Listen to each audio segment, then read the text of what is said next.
What's going on, everybody? I have another project going on today that I figured I'd show you how to get done. I'm replacing the front door speakers on my 2001 F-350. This same process will be used across 99 to 04, I believe, on the 250s and the 350s. So if you're replacing the front door speakers, or you want to replace the front door speakers, I'm going to show you how to do that. It's fairly easy, super quick to do. I think the whole project for both speakers, and I got some wiring harnesses in. I think the whole thing was 30 bucks or less on Amazon.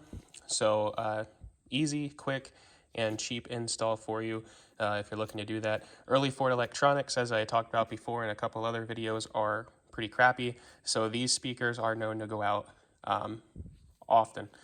You'll either have one speaker go out on one side and just have the other one working, or all four of them will go out eventually.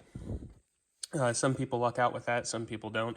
I know mine, this passenger side one works sometimes, and the one on the driver's side hardly ever works anymore, so I'm getting these two front ones replaced.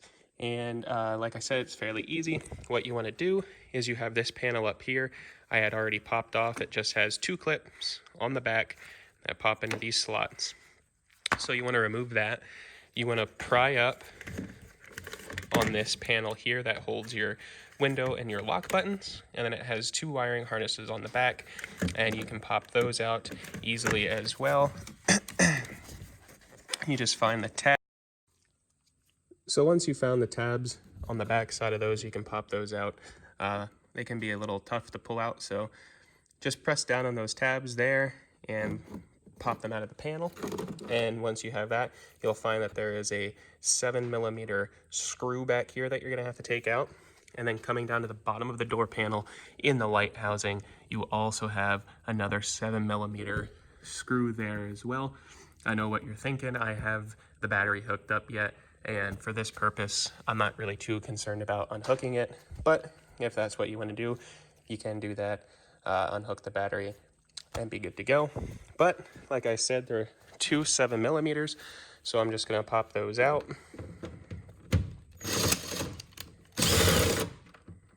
Real quick.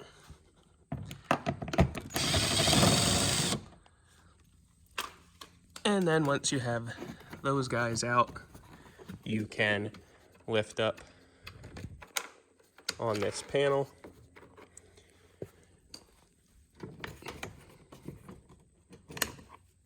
There's that one. And then you can just grab a hold of this handle here, pop up, and the whole panel will come off. You can pop this down. It makes it a little easier for it to get off.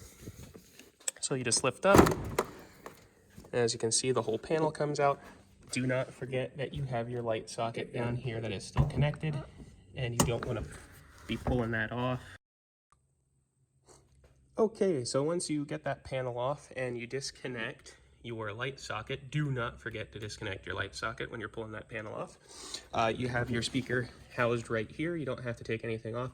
Normally this will come with like a dust shield, plastic film over the top of all of this stuff. We had that off. I had this door panel off years ago and just never put it back on because we were doing the window regulators, I believe, that time. But as you can see here, it's held on with 4 screws. These are 5.5mm, or I believe the American version is like a 7/32. But same thing, we're just gonna pop these out.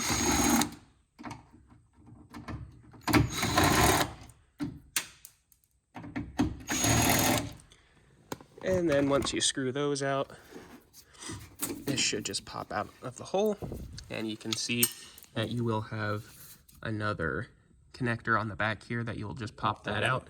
And once I pop that out and get the other speaker out, I'll show you how to put it back in.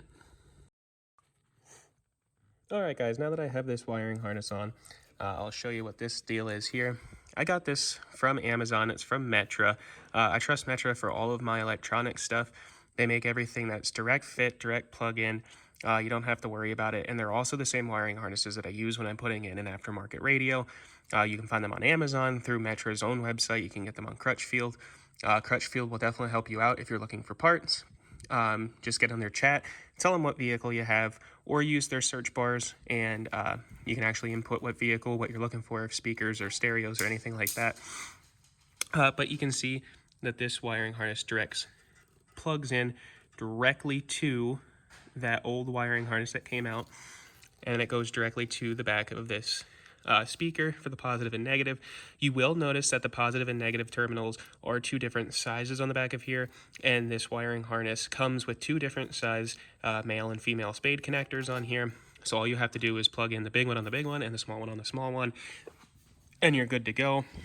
And that part number is right there for you. That is 72-560, and you can see Ford Speaker Harness 1998 and up by Metra. And these speakers I got off of Amazon as well. You can see that they're Pioneer, and Ford is notorious for using 5x8s instead of 6x9s or any other version of that, so you'll have to watch out for those.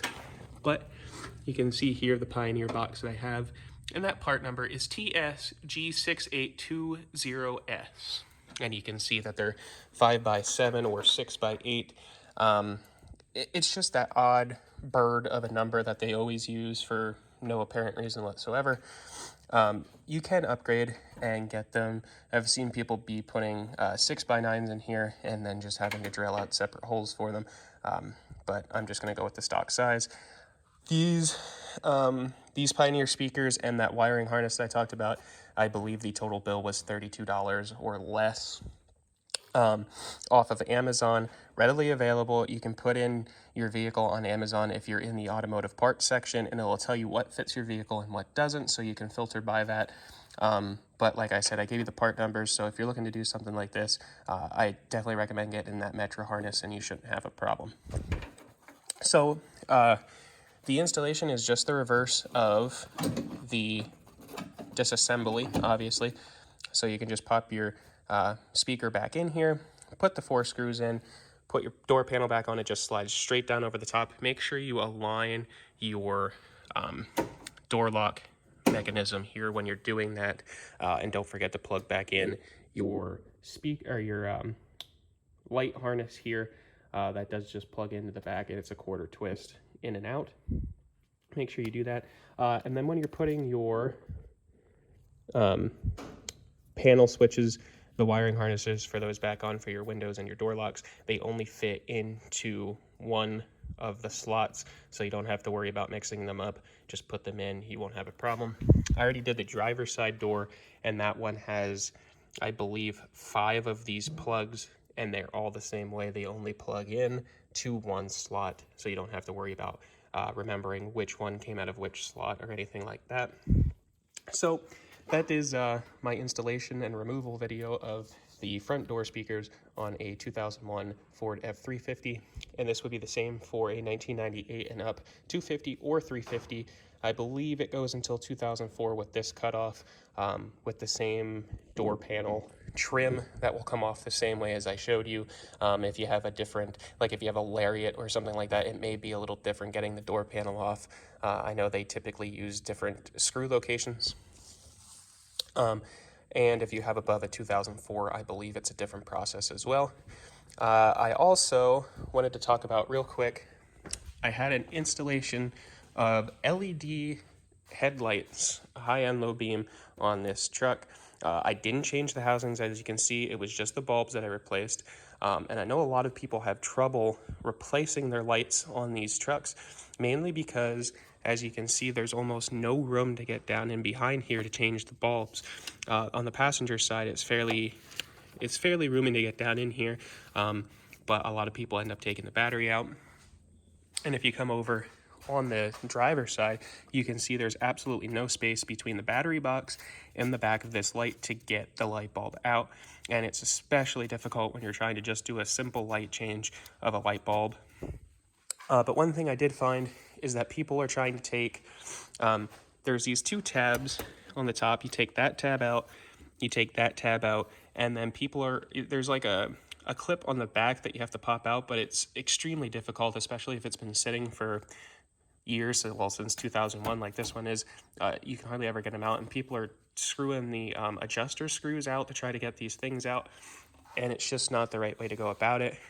So if you come down and there's 2 screws, one back here, you can see them, one right here, for this marker light. So if you unscrew those 2 screws and then pop out this marker light, and then pop out the 2 clips on the top, you can pull this headlight out, pull it over this side. You're not stressing anything. You don't have to worry about it. You just pop the headlight out. It makes it 10 times easier to get that bulb out. And it's only 2 screws and 2 clips, compared to trying to take this whole headlight housing or the batteries out to change that bulb. So I just want to talk about that since I did it today. Just make sure that you take those 2 screws out and pop out this side. There's 2 side pins over here for this marker light. Don't rip it to the side, just pull it straight out and it'll pop out for you. You don't want to break anything. But I figured I'd give you that tip as well, since I was here and since I was doing it today. And this side's the same. There's 2 screws underneath, 2 pop tabs on this side, and it comes straight out. So that's my video for today. Thanks for watching. Don't forget to comment and subscribe. Give the thumbs up on this video if you liked it or if it helped you out at all. And let me know if you need any help in the comments. I will be sure to comment back and give you any tips or advice that I can on this type of installation.